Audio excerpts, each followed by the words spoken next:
আমার নবী যেদিন এই দেশ থেকে বিদায় হয়ে যাবে, আমার আল্লাহ জিবরাইলকে দিয়ে প্রস্তাব পাঠাইছিলেন, ও জিবরাইল আমার বন্ধুর কানে খবর দাও, আমার বন্ধু এই দেশের মাটিতে থাকতে পারবে না, আমার বন্ধু এই রক্ত মাখা জমিনের মধ্যে রাখবো না, আমার বন্ধুর দেহ আমার আরশের ডাইন পাশে দাফন করব। জিবরাইল খবর নিয়ে ডাকতেছেন, হুজুর আল্লাহর সালাম গ্রহণ করুন। আমি জিবরাইলের সালাম গ্রহণ করুন। আল্লাহর নবী গো, আপনার দেহ মোবারক আল্লাহর আরশের ডাইন পাশে দাফন হবে, আপনি খুশির সহিত কবুল করুন। আমার নবী কোনো কথা কয় না, দুইটা চোখের পানি জর্জর করে ছাড়তেছে।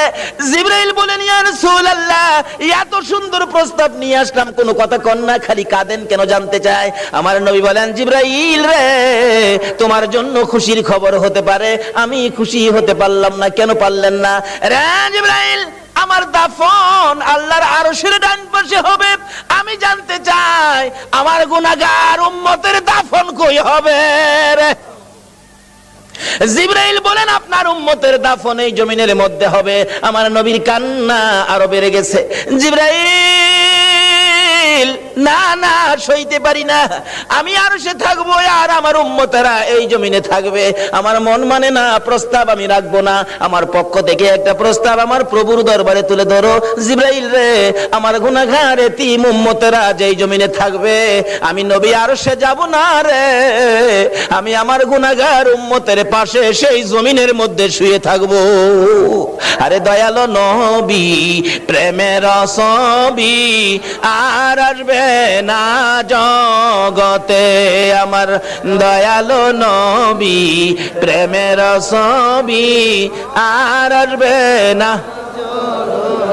হাসর দিনে উম্মত বিনে, হাসর দিনে উম্মত বিনে যাবে না নবীজি বেহেশতে। দয়ালো নবী, প্রেমের ছবি আর আসবে না জগতে, আমার দয়ালো নবী, প্রেমের ছবি আর আসবে না।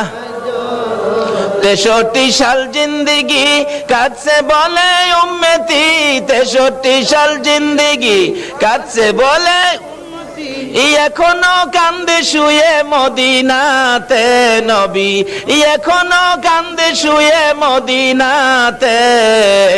দয়ালো নবী, প্রেমের ছবি আর আসবে না জগতে, আমার দয়ালো নবী, প্রেমের ছবি আর আসবে না।